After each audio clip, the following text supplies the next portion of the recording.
Eu queria falar um pouco com vocês sobre o nosso livro mais recente, que é o livro editado pela Jaguatirica, escrito em coautoria com o professor Rafael Ores, que é graduado em Ciências Sociais pela Universidade Estadual do Norte Fluminense, Darcy Ribeiro, e em História pela Universidade Federal Fluminense, é mestre e doutor em História pela UERJ e professor hoje no município de Rio das Ostras. Juntos, nós escrevemos o livro Sandra Cavalcante, Professora do Brasil, edição da Jaguatirica. Acabou de ser publicado esse livro, que está sendo comercializado por demanda. Eu queria falar um pouco com vocês o que esse livro aborda, quem é essa figura, por que ela é importante, por que ela não deveria ser esquecida. Eu começo com um relato pessoal. Em 2019, eu estava para publicar o meu livro Lacerda, A Virtude da Polêmica, sobre Carlos Lacerda, que a gente abordou aqui no nosso primeiro encontro na TVD News. Carlos Lacerda, que foi o grande líder político da União Democrática Nacional, a UDN, o partido que se dedicava a fazer oposição ao varguismo e ao comunismo, e depois também combateu a tecnocracia da ditadura militar, que acabou destruindo a vida pública do Lacerda. Era um grande orador, um dos maiores homens públicos do Brasil, foi governador do então Estado da Guanabara. Para quem não sabe, quando o Rio de Janeiro deixou de ser Distrito Federal, a cidade, o município do Rio de Janeiro se transformou num estado, o Estado da Guanabara. Teve aí poucos governos e depois se fundiu ao Estado do Rio de Janeiro e tudo virou Estado do Rio de Janeiro. Virou apenas um município do Estado do Rio de Janeiro. Mas antes era o Estado da Guanabara, a partir de 1960, e Lacerda foi governador do então Estado da Guanabara, que é essa região onde eu, inclusive, estou, onde eu vivo. E o meu editor, na época, era o Alex Catarino, trabalhava na LVM Editora, hoje é conselheiro superior e gerente de projetos do nosso Instituto Liberal, e o Alex Catarino me sugeriu que eu tentasse um encontro e pedir um comentáriozinho para a contracapa do livro, essa era a ideia original, da professora Sandra Cavalcante. Sandra Cavalcante foi a grande lacerdista ainda viva naquele momento, infelizmente ela já nos deixou, uma personalidade nonagenária, quando eu fui encontrá-la. Ela foi vereadora, ela foi secretária de Serviços Sociais no governo do Lacerda, na Guanabara, foi parlamentar da Arena por algum tempo, embora o período em que ela trabalhou na Arena tenha sido um dos períodos mais difíceis da sua trajetória. Ela estava na Arena porque o MDB, que era oposição durante o período da ditadura militar, o MDB era dominado na Guanabara, né, no Rio de Janeiro, por varguistas, pessoal da turma do Amaral Peixoto, e ela foi parlamentar constituinte e candidata ao governo do Rio de Janeiro em 1982, quando ela tentou derrotar o Brizola. A professora Sandra dizia que tentar derrotar o Brizola era um dever cívico. Ela tinha a missão de tentar impedir que o Brizola alcançasse o poder no Rio de Janeiro. Infelizmente, ela não conseguiu, foi derrotada naquela eleição. Todo mundo sabe o resultado para o Rio de Janeiro da gestão do Brizola, a escola política que ele criou, os problemas terríveis que isso gerou para a nossa saúde financeira, para a nossa segurança pública, enfim, para todos os setores da vida aqui no Rio de Janeiro, a nossa cidade maravilhosa, o nosso estado. E a Sandra Cavalcante terminou a sua vida pública trabalhando na gestão do prefeito César Maia, numa secretaria, em que ela acabou tendo a função de organizar a visita do Papa João Paulo II ao Brasil, especificamente ao Rio de Janeiro. Ela esteve à testa daquele processo e foi o encerramento da sua atuação pública, embora eu seja testemunha de que a professora Sandra Cavalcante jamais deixou de prestar atenção à vida pública brasileira, às intempéries da política nacional e internacional. Inclusive, ela estava sempre muito bem informada sobre todos os assuntos do que estava acontecendo no mundo. Muito bem. Em 2019, eu consegui, graças a um contato em comum, o procurador Luiz Guilherme, a quem agradeço muito por isso, eu consegui encontrar a professora Sandra Cavalcante, já nos seus 90 e tantos anos, e levar uma versão impressa do meu livro para que ela pudesse ler, ainda um papel e um Word, né, para ela poder ler, e se ela gostasse, se ela aprovasse o trabalho que eu fiz sobre o seu líder político e amigo Carlos Lacerda, que ela fizesse um pequeno comentário para a contracapa do livro. Algumas semanas depois, eu obtive um retorno. A professora Sandra havia aprovado bastante o meu trabalho, o que muito me honra, e ela escreveu não apenas um pequeno comentário para a contracapa, mas um texto inteiro para a orelha do livro. Eu fiquei muito emocionado com isso. Para mim foi mais do que um troféu você receber esse tipo de testemunho de uma figura do calibre da Sandra Cavalcante.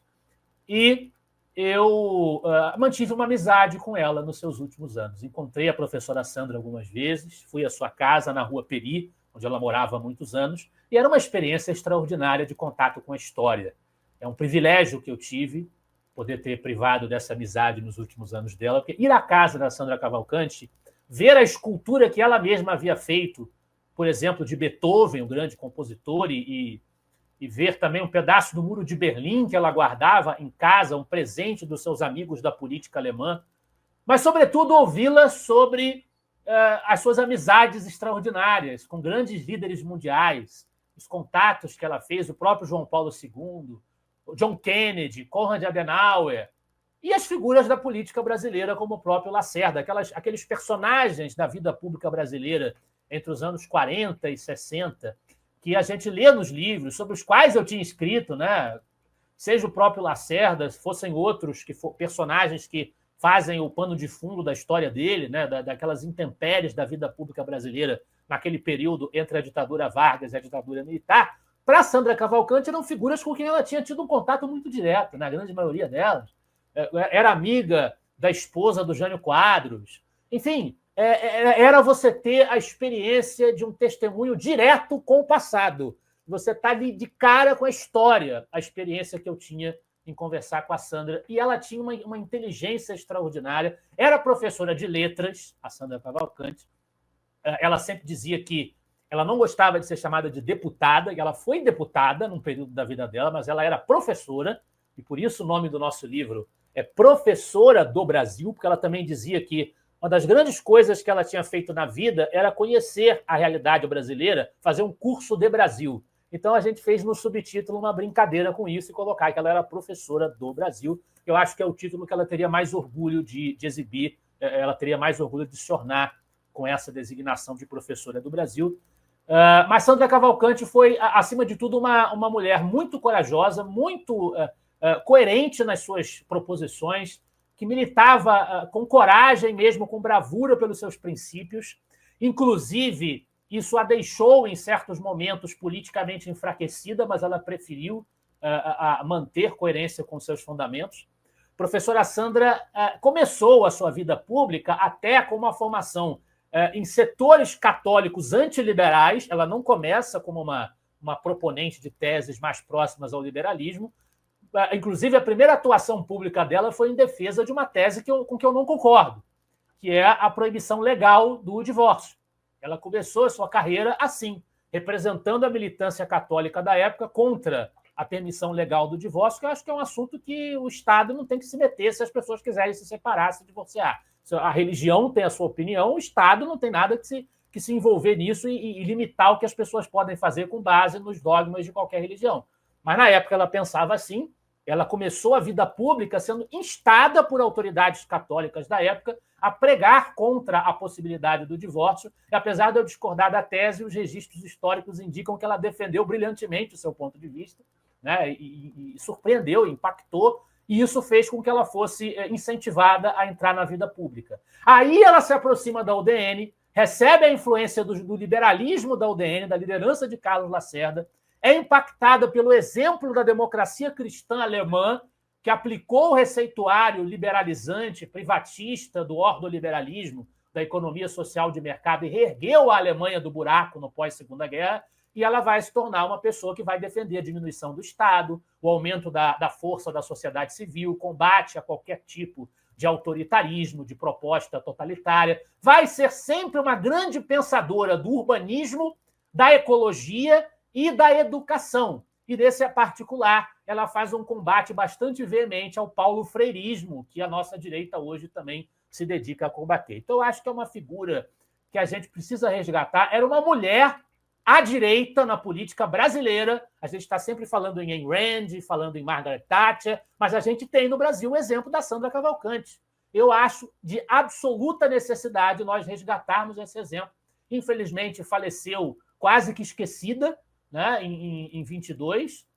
E agora, em 2025, no ano do centenário, eu acho que nós cumprimos, eu e Rafael Aurit, um dever como cidadãos brasileiros de nós homenagearmos a professora Sandra, prestarmos o devido tributo no seu centenário a essa figura que o Brasil não pode esquecer, deve resgatar as suas ideias acima de tudo, analisar o que tem de bom, o que tem de ruim também, todos cometem erros, erros às vezes justificáveis pelo contexto em que viveram, mas eu acho que é uma figura cuja vida pública e cujo pensamento nos seus trabalhos que estão registrados, que a gente condensa um pouco desses trabalhos aqui, é uma biografia pública e também intelectual dela, é uma figura que merece muito ser resgatada, e além disso é também um tributo, uma experiência rara que eu tive na minha vida, né? Estou tendo na minha vida, de prestar um tributo através de um livro a uma amiga. É uma coisa que não é uma coisa comum, é uma coisa muito especial.